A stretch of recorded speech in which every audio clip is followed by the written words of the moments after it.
I look normal. Well, you do. You do. Doesn't look, you know what I mean? I think before he was a little swollen, wasn't it? I'm sorry, it's a little bit. Those Dharma room people are being awfully loud. I know. He's upstairs on the room, I think. Who's giving the talk today? Because you didn't say on the email. I never know. Never know. But I'm waiting for them to turn around and ask me to do it. I think it's actually. I think you're signed up. Yeah, I am, right. All the way from Lisbon. Yeah.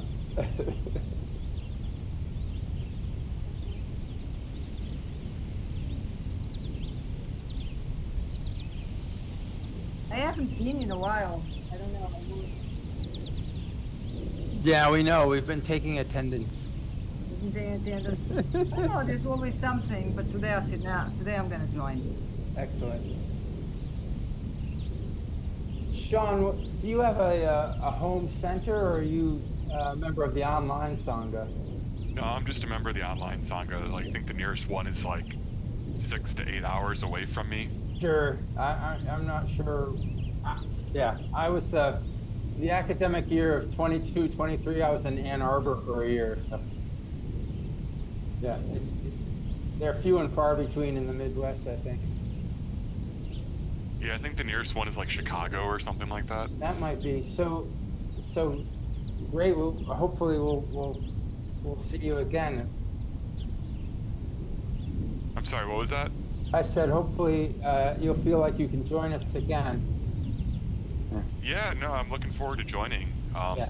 Actually, I used to have a job where I had to work on the weekends, so I could never join. Now I got a new job and I don't work on the weekends, so hopefully there you go. I can join. Good. Fucking going. Maybe one day I can join in person too.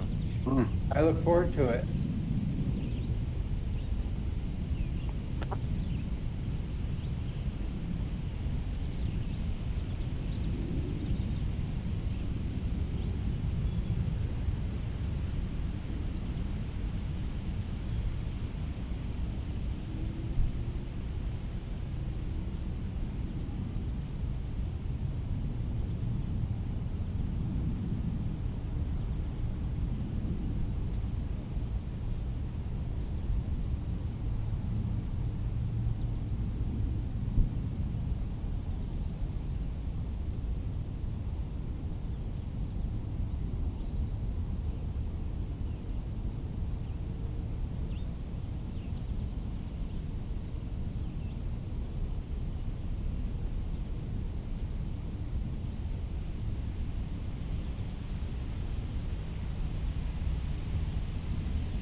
Hi, Edith.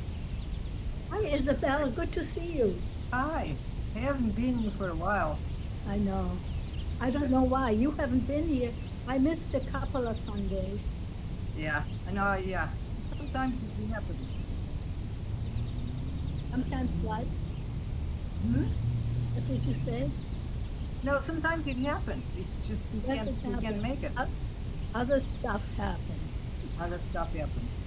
Life happens. Yeah, life happens. How's everybody in your family? Good? Yes. Yeah.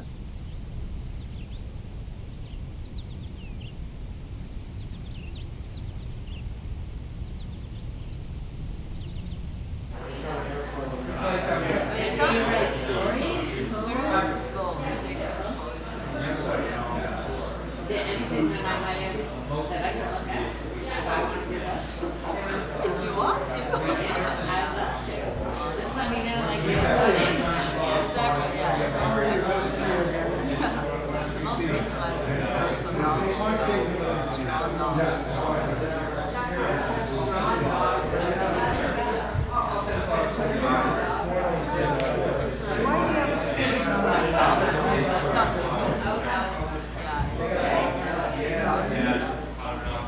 Yeah, the Zen Center has in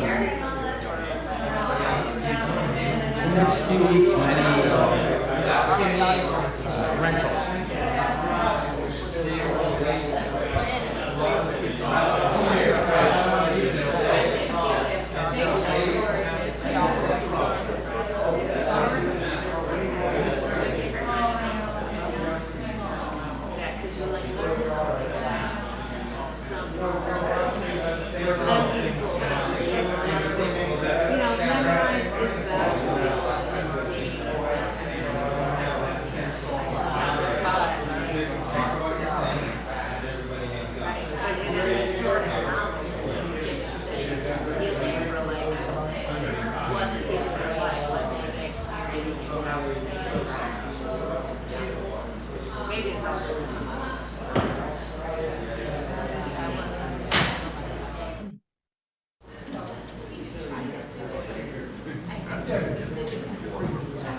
Good morning, everyone.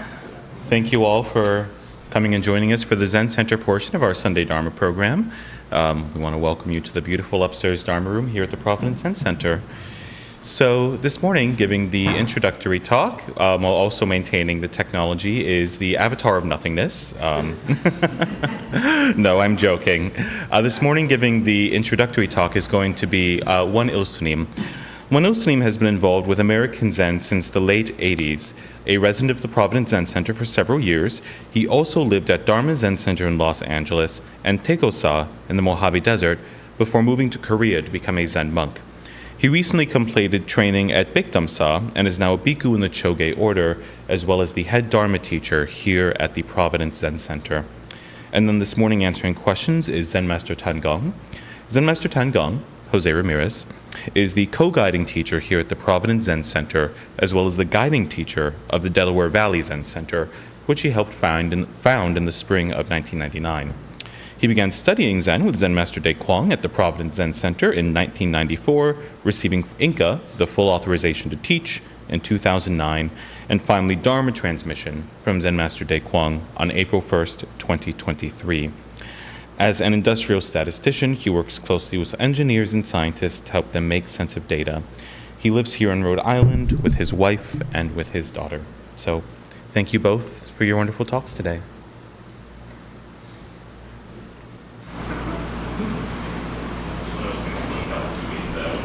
I gotta teach somebody how to do that. Yeah. Thanks, Chris. Well, I brought some notes today because I'm doing all kinds of stuff. I didn't really have time to settle and think about it and come up with a Dharma talk. Actually, I worked on this one when I was in Chicago with Kwan Hengsu. We traveled together to do a retreat, which is a really wonderful thing. It's really wonderful to be, a monastic and just go to different sanghas and practice together with them. I wish that was my job. And just teaching and stuff. Anyway, I thought I'd talk about the Surangama Sutra because it's a good story and we don't really talk about sutras that much. And it's one of the main ones that we learn when we're young monastics, actually. There's a teaching about, it's mostly about Ananda, what happened is the Buddha and all of his monks went to a big dinner somewhere, and Ananda, for some reason, wasn't in the group. He stayed behind, so he went to collect alms to get some dinner, and he decided to go to a different part of town, and actually he went to a prostitute, because the story goes that he wanted to include them, give them a blessing, not just the normal people in town. So he met Mantagi, and he stayed with her. He never went back. The Buddha couldn't find him when they came back. But through his mind powers, he's understood what had happened. So he sent Manjushri over there. And actually the Surangama Sutra it's mostly a long chant that's just like our Dharani. It's just a long chant that Manjushri did to break the spell or whatever, to get Ananda back. And so that's what happened. He brought him back to the Buddha, and Mantagi went back with him. And it's very interesting what that happened, what the story is, because basically he's trying to teach Ananda how to get sustenance from the monastic path. It's not that it's wrong to fall in love, or that's not a path too, but where is the nourishment in the monastic path? And the first thing he did, there's like 100 pages of discourse. He's teaching him basic Zen teaching, really. Where does sight come from? That was the question. And they went back and forth, around and around, trying to figure it out, in a classic Indian style of, it comes from the eye. No, it can't be the eye, then the mind, and all of this different things. And finally, in the text you can tell Ananda gets frustrated, and he just said, the object is the seeing. And the Buddha said, correct, the object is the seeing. Or how we say the truth is the floor is brown, or whatever. Just to not use the intellect, just to apprehend the object directly. The object is the seeing. That was the first teaching. Then he got all the bodhisattvas together, maybe 100 different ones, and he wanted them to teach how they attained samadhi, which was the language they used back then, I guess, for enlightenment, to attain samadhi. And everyone had a different method. All 100 had different methods, and the one that struck the Buddha as correct for our time was Kwanseum Boso. And that means through sound. So that bodhisattva attained samadhi through sound. Very interesting, that our Zen master attained enlightenment through chanting. And there's something about it that's very powerful. And that's part of our practice too. We do a lot of chanting here. And I'm a musician. I know Jose is too. Like, a lot of us have that in our lives, and it's kind of an easy way to go deeply inside. I have a lot of experience with that. Actually, when I started practice, I was practicing music at that time. I was doing guitar work, and I decided, this microphone's kind of drooping. I decided to just put it aside and only do practice, because it just takes so much time. And I wanted to devote myself to practice. And it was a long time before it came back. And, I guess your karma becomes your life, or your karma becomes your wisdom. It became part of my practice eventually. But there's a resonance and patterns in life that you see everywhere. It's really wonderful to start to connect to the world that way. Even if you're not a musician, there's always a resonance. Like people that are trying to practice on your own, it's really good to find your life resonance with practice. Maybe it's 10 minutes a day. You have to understand yourself and your life and your work and your family and everything and fit it in somewhere. But just develop a resonance and keep that beat for a long time. Then it really starts to multiply. It really becomes something, and it starts to clarify things, and it becomes like a resource of knowledge. Like you're just examining.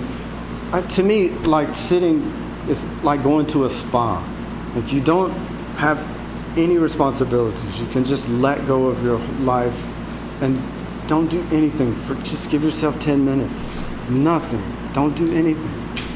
And things clarify and resolve by themselves. That's really what meditation is. Just let go for a little while. You can do that for a little while. But you have to find your method. And for me, the method was just meditation itself, just putting that in the center of my life and going deeply into meditation.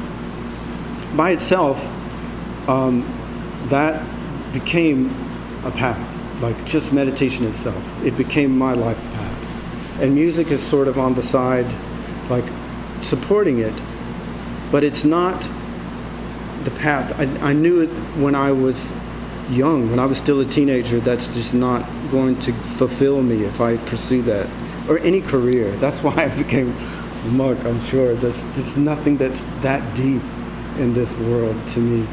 So meditation became my life. But music does have a deep teaching to it.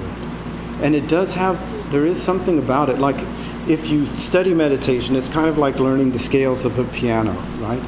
It's boring and you do the same repetitive activity over and over and over and over. Eventually, you don't have to use your brain anymore. You kind of have a muscle memory and you can just play, and then it starts to appear, think wisdom by itself. You start to create and write and flow. And there's something, I just read an article about it. There's a flow state that advanced musicians get into that's it's like meditation. Like they use a machine where they can record your brain waves, and they found that they were trying to understand what, like a jazz guitarist improvising, what part of his brain is he using? And they found that he's not using any of it. It's not the creative part or intellect or anything. Everything's quiet. He's just in a flow state, and it's just coming through directly to his hands without using the mind at all. Like meditation is like that. Like you get into a flow state, and you don't need to pre-think things. You just flow in life, and your life can be like that.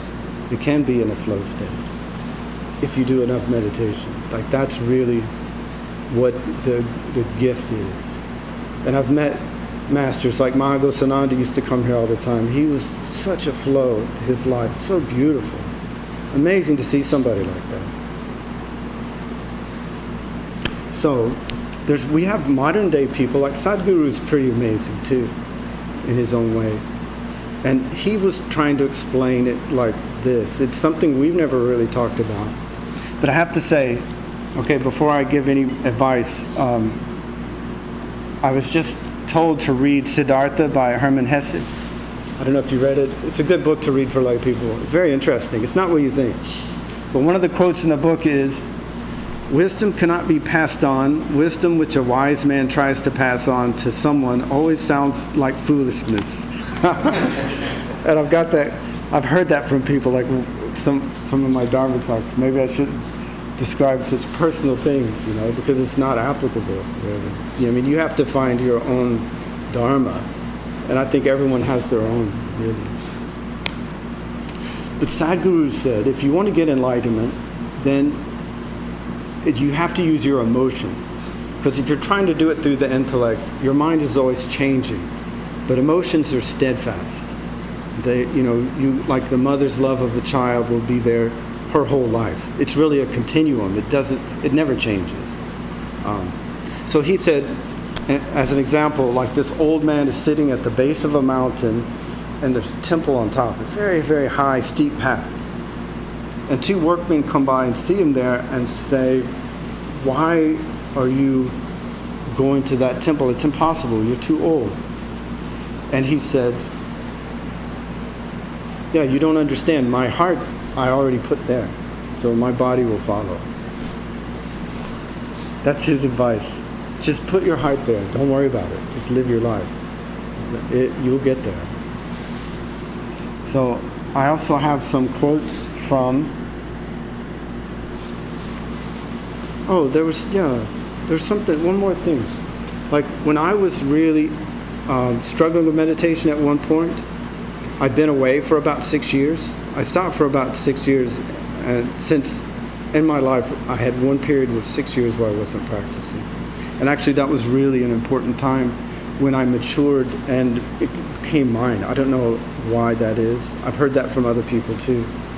Maybe sometimes you just need to step away and let things settle. But when I came back, I didn't have all of these concepts, from Singsansim and the forms that we use. I didn't really know how to approach it. And I was doing a 3-month retreat. I'd started right back on the horse. So as I was sitting there, I realized I don't know what to do. Actually, I've heard this from Dae Sunim. Sometimes you just sit there and you're like, how do you meditate? You just get stuck. So I remember something that Zen Master Wu Bong said to me a long time ago. He said, but you have to be careful because this could destroy your practice. But he said, key energy, or the energy of the universe, isn't constant. It's like starlight. It's always moving. It's like a constant, like a resonance, right? So I had that. That came to me while I was sitting there looking at the floor. And then, so I decided rather than holding concentration on something, like a mantra or, whatever, then I would just hold it for a moment, then let go. And then hold it and then let go. And that resonance that I got, just suddenly my mind went really, really deep. And changed my life, really. Changed my life. It was a really, really powerful moment. So Tawi has some advice for you too. I want to read some of these quotes because he's just amazing. Amazing Zen master from China. He was a descendant of Linchi. So he said, a monk asked Joju, does a dog have Buddha nature or not? Joju said no. This one word no is a knife to sunder the doubting mind of birth and death.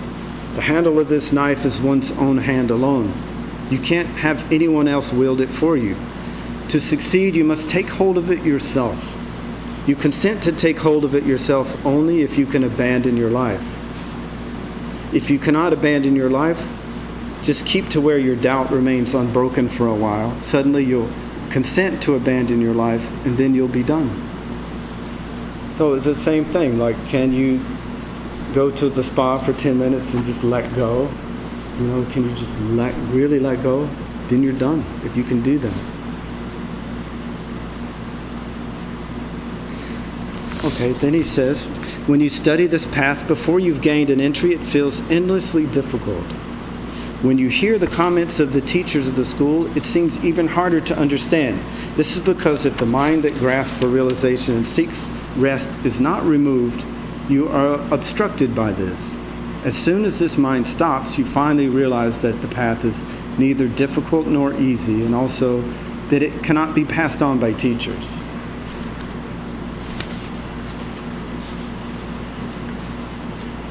Okay, one more quote from Tawi. Didn't the third ancestral teacher say so? When you try to stop motion and return to stillness, the stopping causes further commotion. As soon as you become aware of gradually conserving power in the midst of the afflictions of daily activities, this is where a person acquires power. This is how a person achieves Buddhahood and becomes an ancestral teacher. This is how a person changes hell into heaven, where a person sits in peace. This is where a person gets out of birth and death. This is where a person becomes sovereign above the ancient emperors Yao and Shun. This is where a person raises the weary people from misery.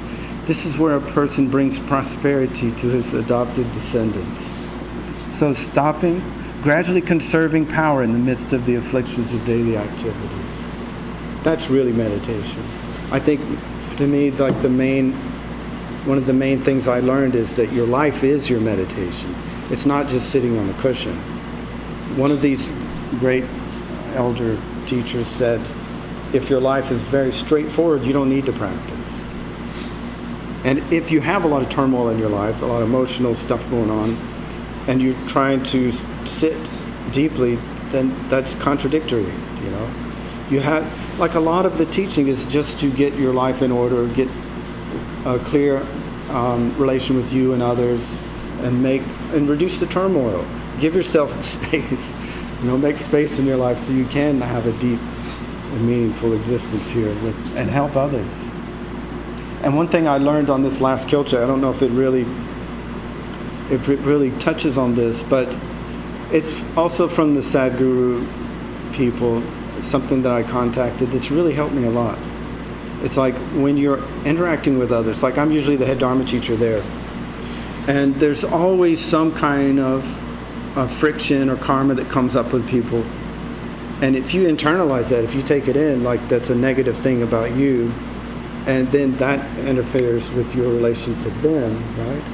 Then that's not a clear meditative state. So instead, to use Sadhguru's wisdom, just return love. Always just return love. It's like a door opens. Like that's what they want, you know? You just take care of them, and then it's like that whole thing becomes just flowers into wisdom, you know, or beauty. Like that's really what we're trying to do as a Sangha, just take care of each other. I don't know, sometimes I think we miss that point. Anyway, that's my 20 minutes today. Good to talk to you. I have to go back to the... So if you have any questions, the microphone's right there. It's better if you... Pick it up. It's better to use the mic.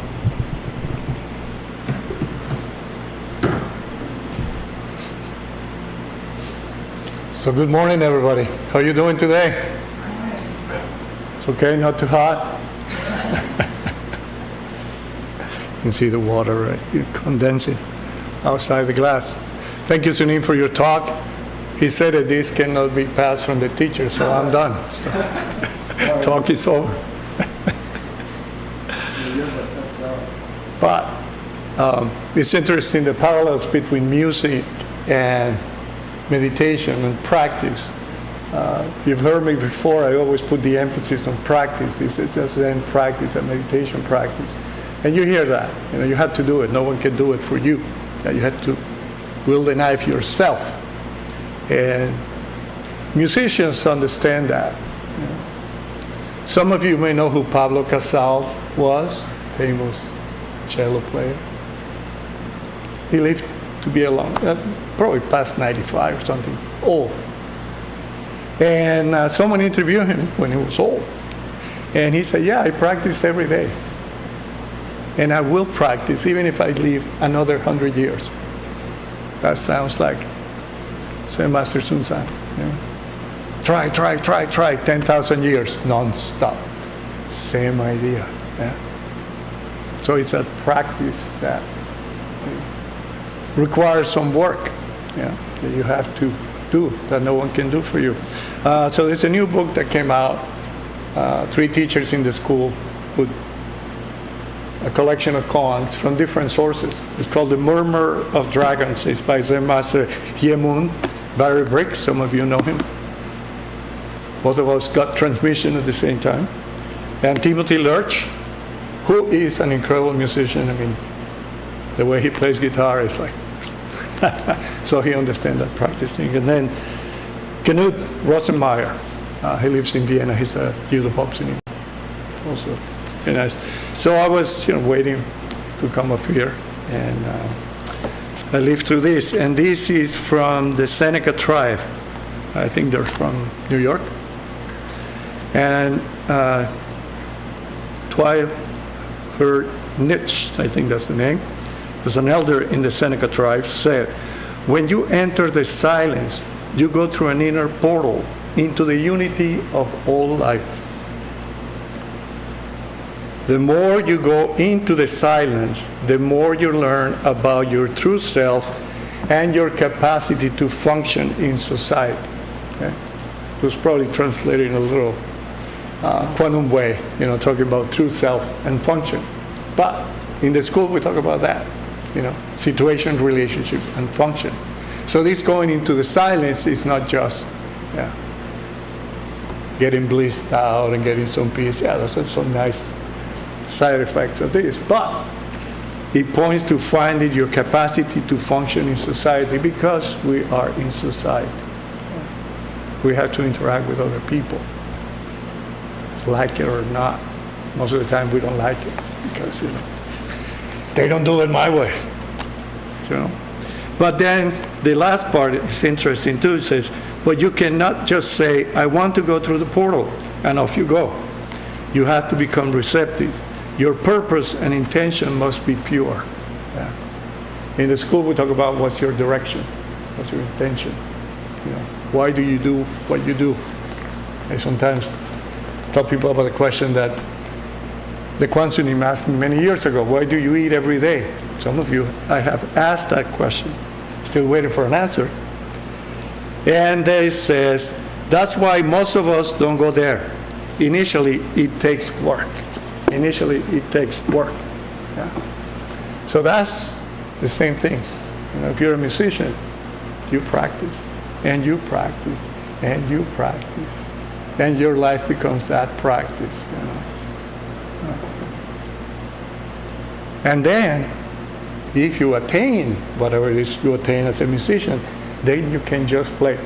You just do it. You know. The new term is flow. We just call it just do it. When you see those musicians, they don't have to be musicians, you see the Olympics, you see some of those people. Yeah. Yeah. They're just doing it. They're in the flow. Yeah. If you see Pat Metheny doing a guitar solo, he's not, oh, I'm going to play G7 and then I'm going to... He's just playing. If you do that, then you're dead. You know, music goes by. And if you're a musician, you kind of understand that, even if you're not at that level. So that's all this interesting talk about music, practice, the flow. It's just being here, this moment.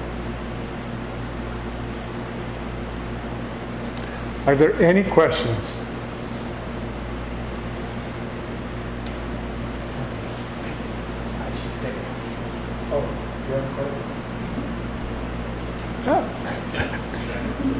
Yeah, so the people online can hear the question.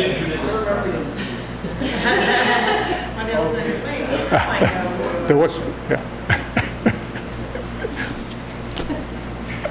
Right. Now I feel official.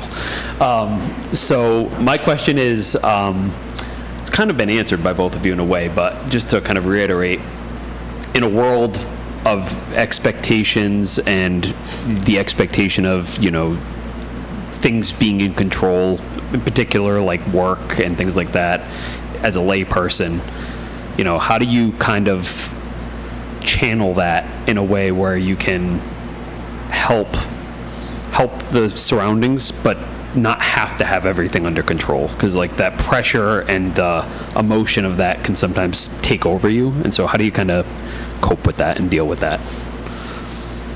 Do you have everything under control? Yeah. So that's the starting point. Yeah.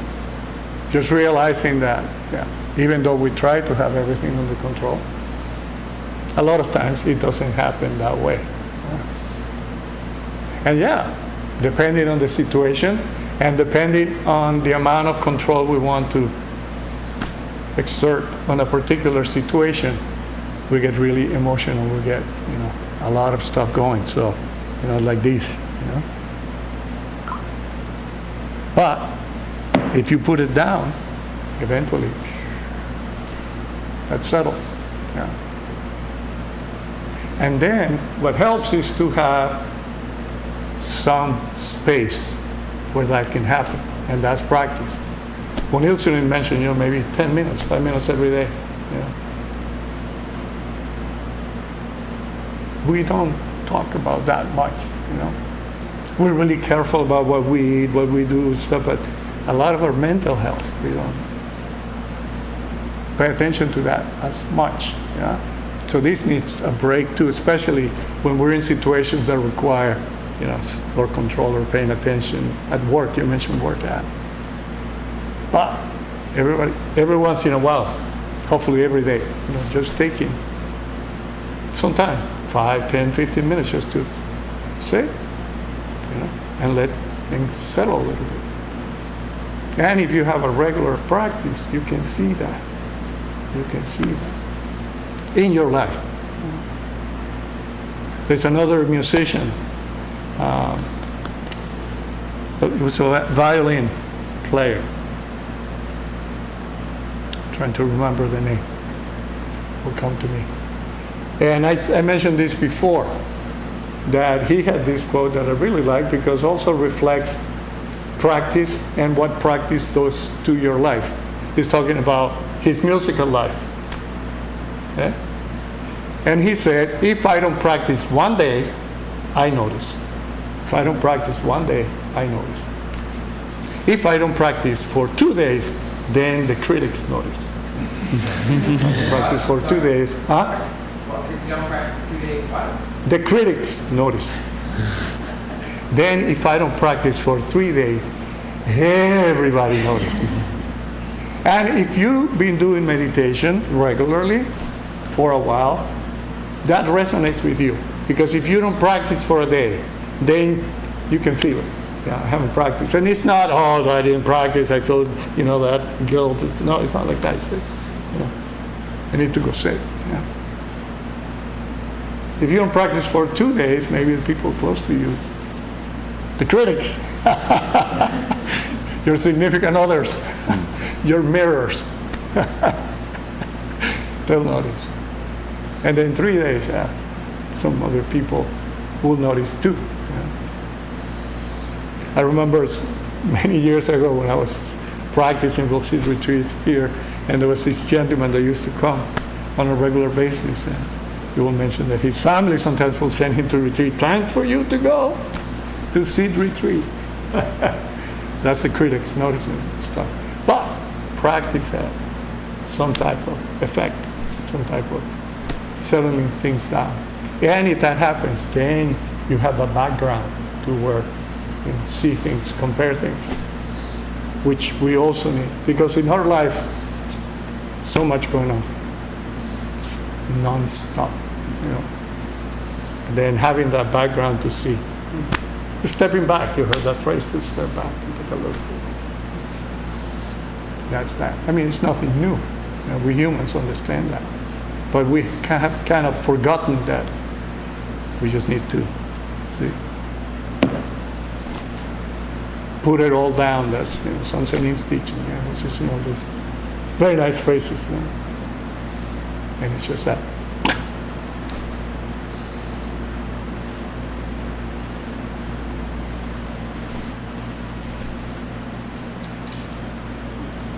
There's one there.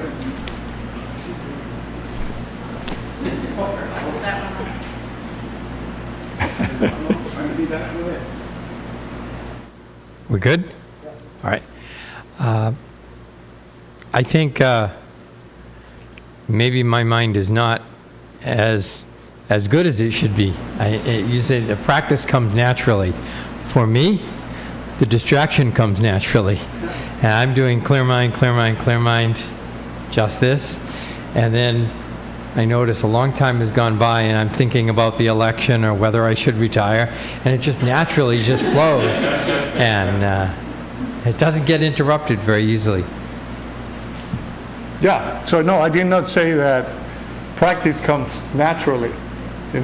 I read from the book, the last part of that, it takes work. It's practice. You have to do it. You have to have some type of discipline. Because yes, distractions and a lot of things come naturally. It's just, and as I was alluding, it's helpful to have some time, carve out some time, have some discipline. Say, okay, if you're a morning person, you can say, okay, I'm gonna get up 10 minutes earlier every day, and I'm gonna devote that to meditation. Or you can do it in the middle of the day. If you're a night person, then you can do it at night. I'm a morning person. If I try to meditate at night, I may fall asleep, which defeats the purpose. But if you do that and set that discipline like anything else, you understand. You do martial arts. That takes a lot of work and discipline. And no one can do it for you. You can tell the students, but they have to practice. Yeah. So again, it says the importance to have that. And that doesn't come naturally. We humans have to do that. If you had children, you understand. You have to teach them stuff. Human beings are incredible, very smart and all that, but when you're born, you have to learn everything. How to tie your shoes, brush your teeth, hold a cup, eat with a spoon. Thank you. It's very interesting. Yeah. But we forget, you just pick up a spoon and you just do it. That's automatic pilot now. That now comes naturally, but it took some work. Now, if you want to try to eat with chopsticks, because we're not used to that, that's going to take some practice, some eye and hand and all that coordination, and then you get frustrated and stuff. Can be done, but, you know. So, yeah. That's the thing about distractions. You know. That's part of the 4 great vows. We say delusions are endless. We vow to cut them all. Emphasis in endless.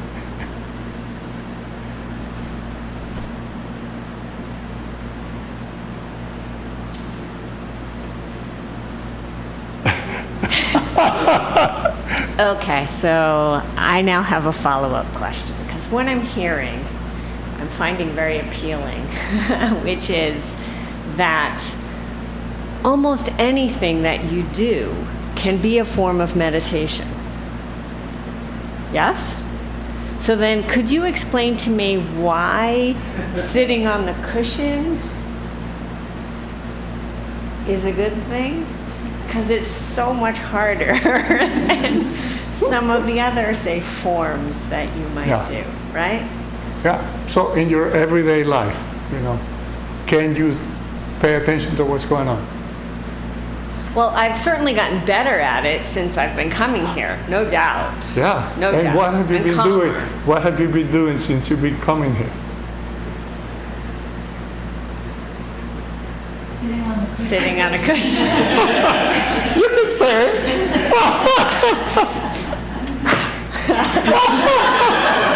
Fair enough. Yes, but it's not only the sitting. The sitting helps, and it's an old technique, you know. My money is on it, you know, humans, you know.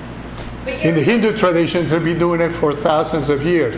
So what people have discovered that, you know, if you sit in a certain way, if you hold your hands in a certain way, then you get some stability, and then it's easier to let that happen.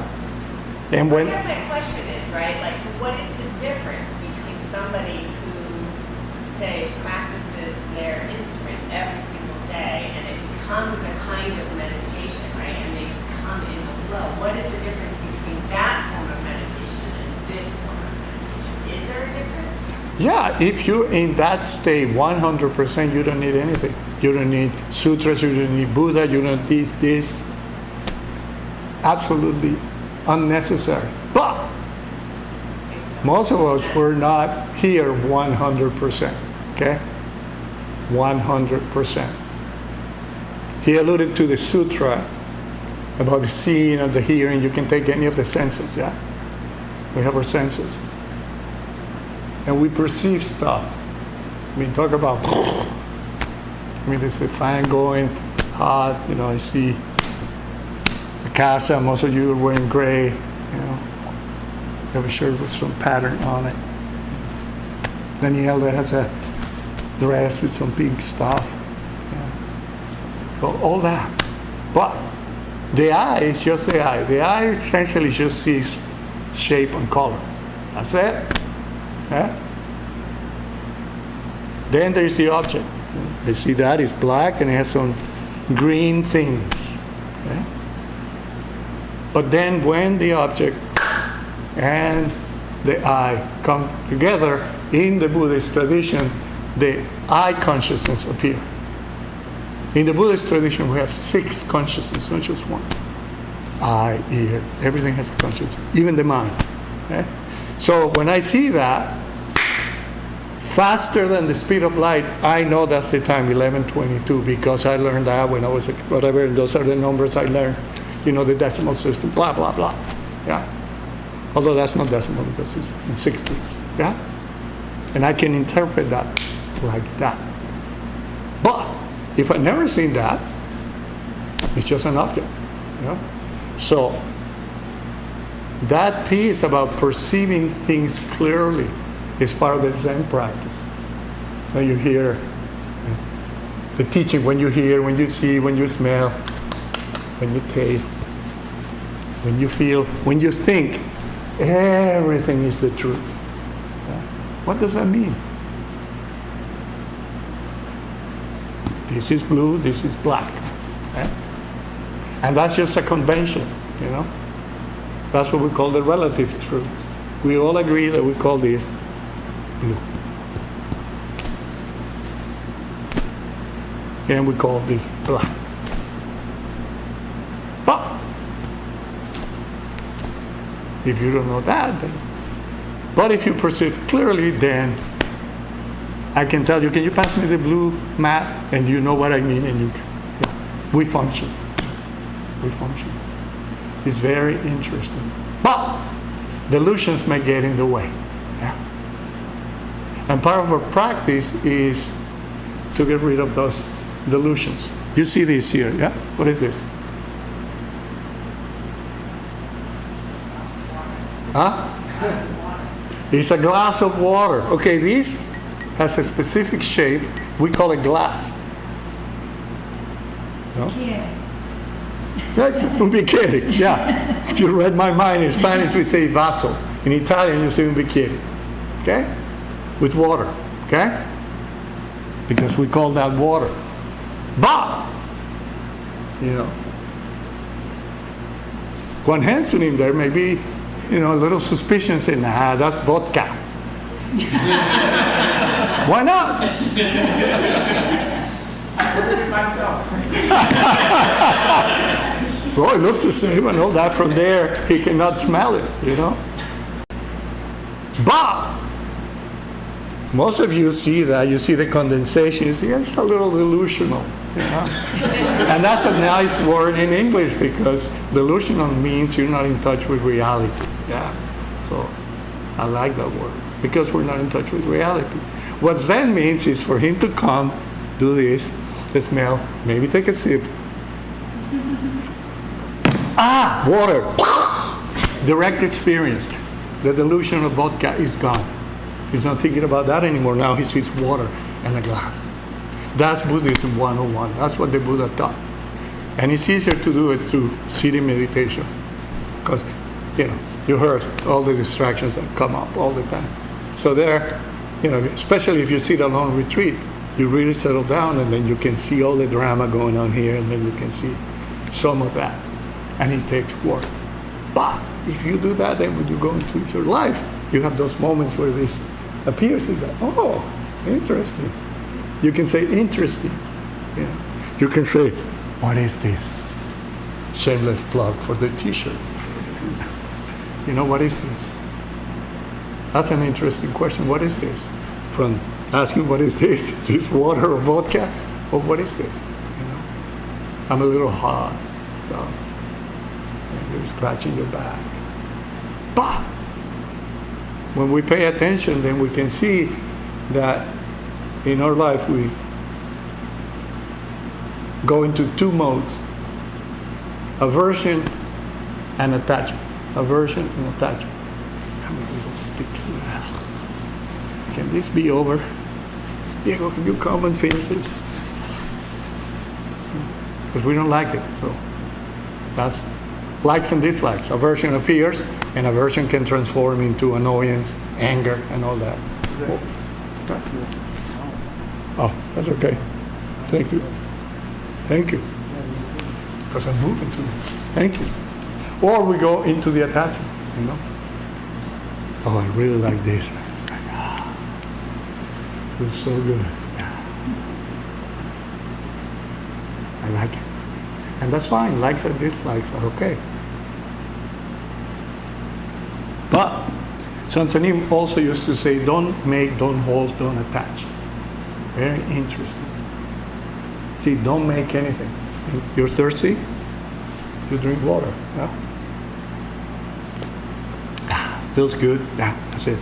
Punch in the water. Yeah. But if we start holding to that, you know, then we start making things, ideas. Maybe I don't like the taste of the water. Maybe, you know, maybe they should control the temperature to be exactly 33 degrees Fahrenheit, just a little above the freezing point, so it's really cold. You know, I don't know what they're doing. Blah blah blah blah. And if we get attached to the stuff, then, you know, then we create a lot of suffering for ourselves and other people because things have to be my way. So It's all that. It's very simple stuff. We just, exactly. But all the stuff that we do is keep repeating ourselves with different translations, different ways of saying it, just do it, this, the flow, and stuff, because at some point, we hear something that will grab you. Maybe you hear this, just do it, but you hear flow, oh, wow. Yeah, that grabs you. And if you don't attach to that, then you can look into that and say, okay, what is this? What is the meaning of that? And then find it for yourself, because we all have our particular tendencies and experiences and environment that we bring to this life.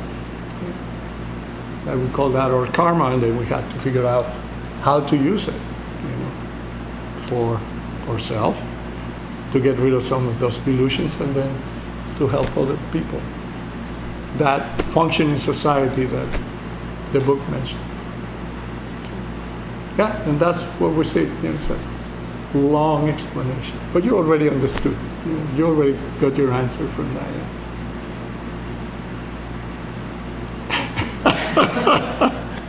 I agree. Things seem so simple that they become, maybe it's just my head, but it becomes so much more complicated. We make it. The statement is so simple, and you're like, how come am I getting it? We make it complicated. We like complicated, because it's so simple that we don't believe it. We don't believe it. It's got to be something else. It's got to be something. It cannot be this.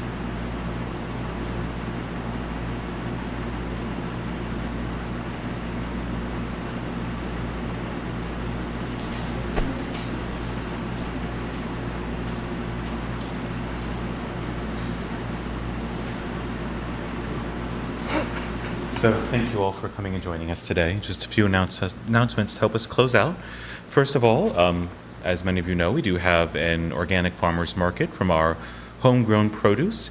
As some of you also noticed, there has been a small building constructed while you were driving in. That is where our farmers market is going to be housed now, in addition to our snacks. So if you'd like to go pick up some organic vegetables for yourself, socialize and have some snacks, we invite you to do so. You'll just have to walk just a little bit ways up the road towards where the main entrance gate is. So we invite you all to come and join us for that. Next, we are going to be resuming our Dharma School.